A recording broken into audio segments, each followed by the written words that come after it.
Salut tout le monde, je suis ravi de vous retrouver aujourd'hui pour qu'on fasse l'avant-course de la Flèche Wallonne qui se courra demain.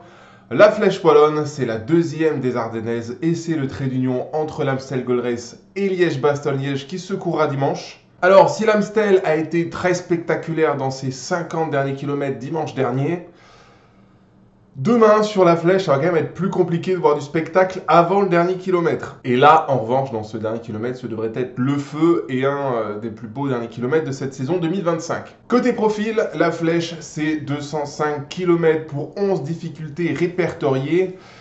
Et il faut quand même noter que si je vous ai dit tout ça en intro, c'est parce que le mur de Huy, qui se trouve dans le dernier kilomètre et 3 fois sur le parcours au total, conditionne toute la course à une course de côte. Le mur de Huy, c'est 1 km 300 à 9,6% de moyenne, des passages à 500 mètres de la ligne à plus de 15%, et surtout un pic à 26% de déclivité si on passe à la corde dans le gauche-droite. Alors, pourquoi est-ce que je vous dis que le mur de Huy conditionne toute la course ? Il faut reconnaître qu'un peloton groupé dans le dernier kilomètre du mur de Huy, de la Flèche Wallonne, c'est un scénario qui se produit quand même depuis plusieurs années. Et ça fait 22 ans qu'on a ce peloton groupé au kilomètre. Il faut remonter en 2003 et à la victoire d'Igor Astarloa pour voir un coureur venir s'imposer dans un scénario différent de ce qu'on a vu ces 22 dernières années. Donc encore une fois, il est très difficile d'imaginer autre chose qu'un sprint en côte demain. Et donc, côté favori, on va chercher un expert dans ce domaine. J'imagine que vous avez une petite idée.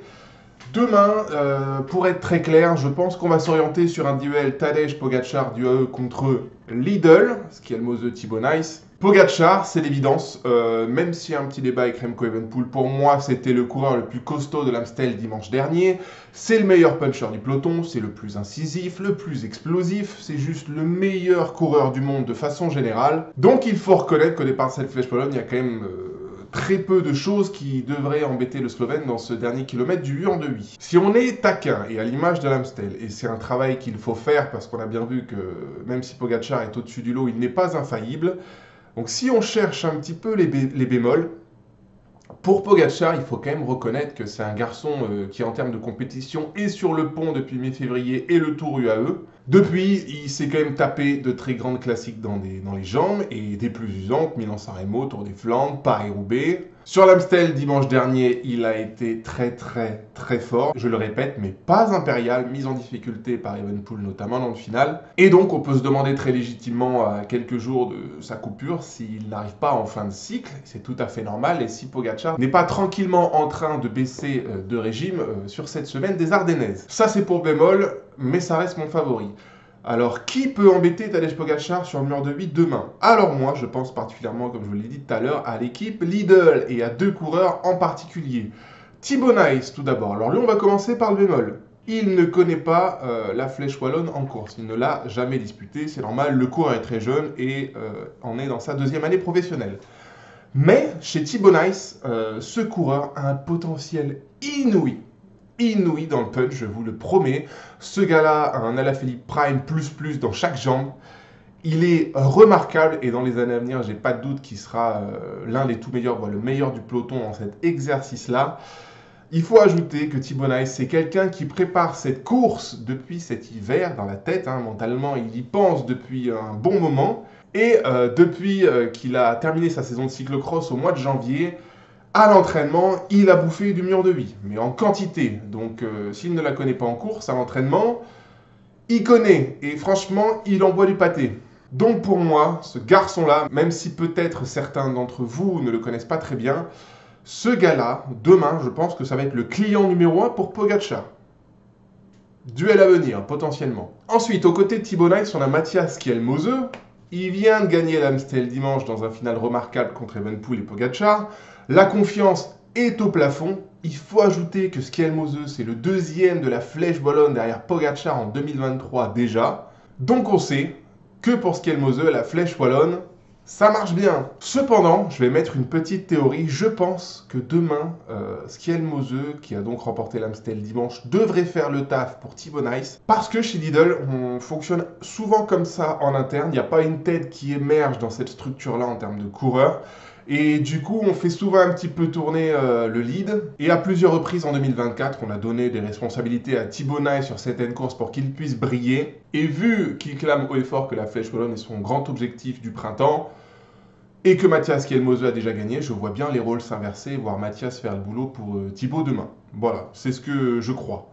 Et enfin, pour conclure un petit peu ce sujet sur Lidl, je vous avoue que si Lidl ne met pas un de ces deux coureurs-là sur le podium, pour moi c'est un échec. Voilà, comme ça, les choses sont dites. Voilà, je vous ai parlé de Pogacar, je vous ai parlé des deux coureurs Lidl, Thibaut Nice et Mathias Kielmose.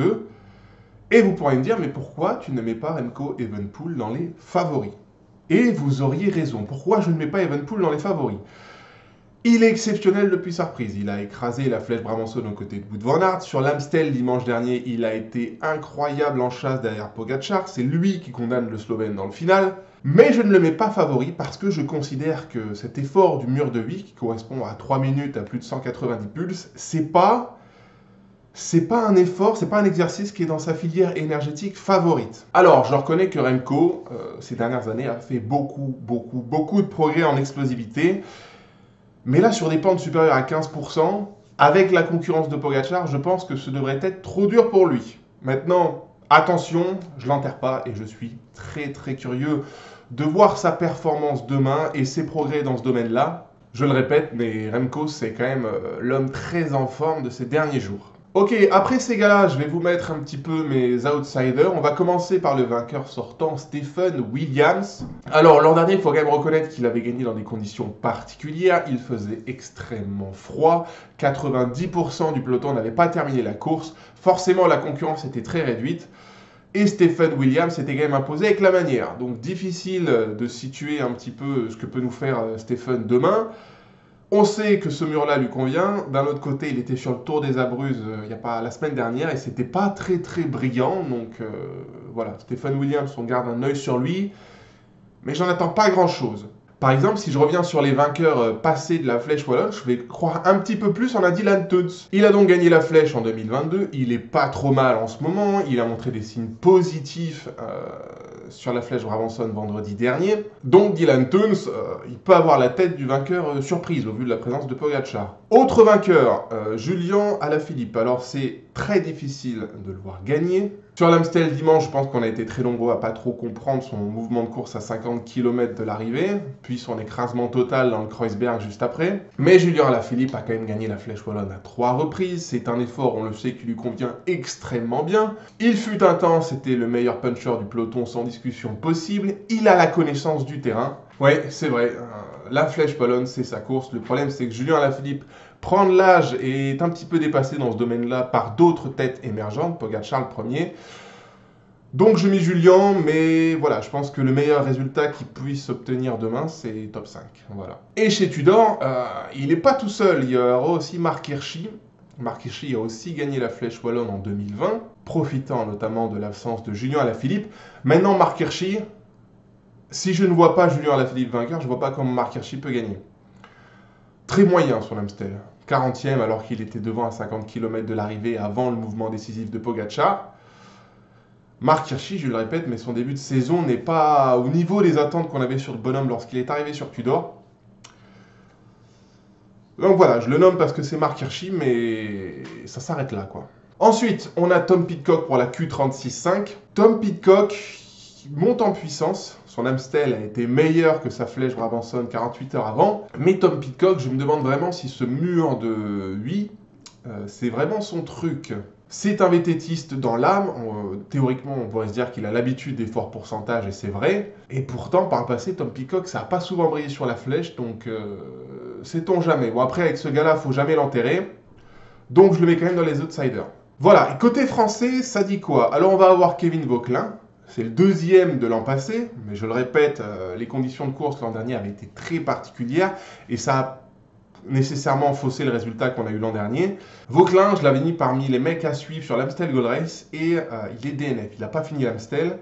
Donc je ne sais pas trop comment voir la condition de Kevin à l'approche de la Flèche Wallonne. Moi je pense qu'il est en forme, hein. J'en veux pour preuve sa victoire sur le Tour Pays de la Loire. On verra ce que ça donne. Je pense que la Flèche est son gros objectif de ces Ardennaises, donc côté français on va compter sur Vauquelin.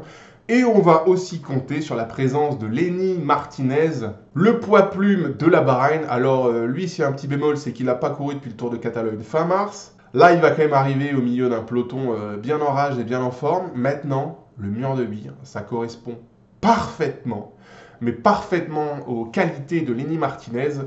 Donc, je pense que ça devrait être notre meilleur Français demain, si bien sûr il arrive au départ de cette Flèche Wallonne en forme.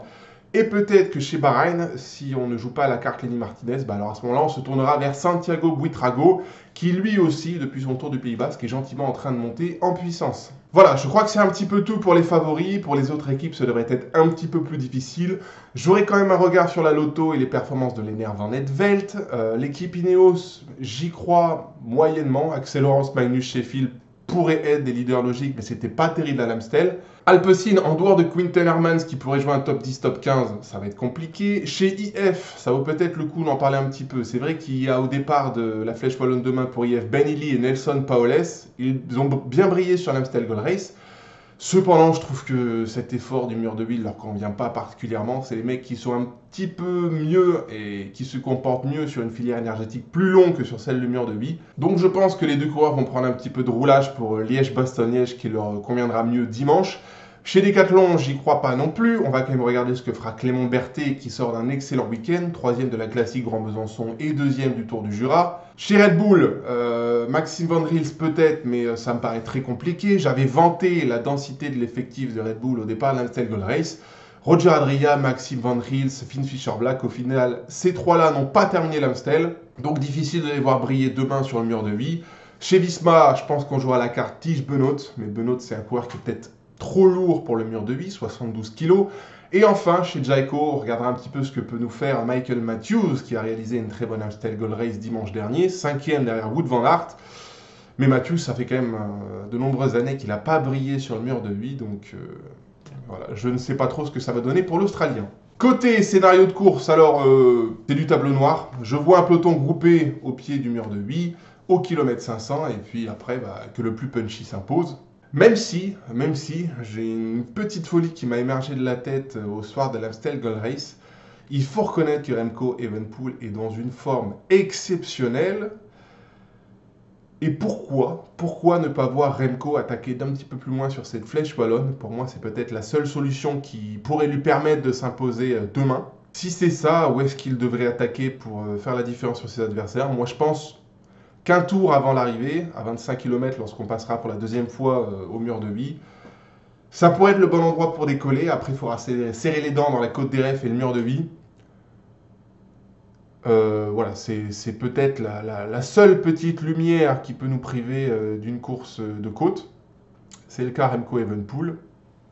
Au-delà de ça, il y a quand même 99% de chance pour que ça se termine par un sprint en côte. Voilà. Côté prono, bon, j'ai déjà un petit peu vendu mon prono dans la partie favori. Moi, je vois un duel Pogačar-Thibaut Nice. Et je vois Pogačar s'imposer devant Thibaut Nice parce que même si Thibaut Nice est un jeune coureur et qui ne devrait que progresser dans les années à venir, première participation, je vois bien Thibaut Nice se tromper sur son mouvement de course à 300 mètres de l'arrivée. Pogačar prendre la roue et le sauter. Voilà, vous avez mon prono. Tadej Pogačar vainqueur demain pour sa petite revanche de l'Amstel Gold Race. Thibaut Nice deuxième. Est-ce que je vous mets un troisième sur le podium? Non, je vois pas.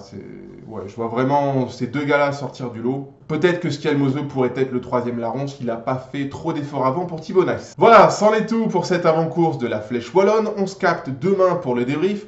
Donnez-moi votre avis en commentaire. Quel est votre favori pour cette flèche demain? Si la vidéo vous a plu, un petit pouce en l'air et on s'abonne, ça me fait extrêmement plaisir. Prenez soin de vous. Bonne course, profitez du spectacle et à demain. Bye bye.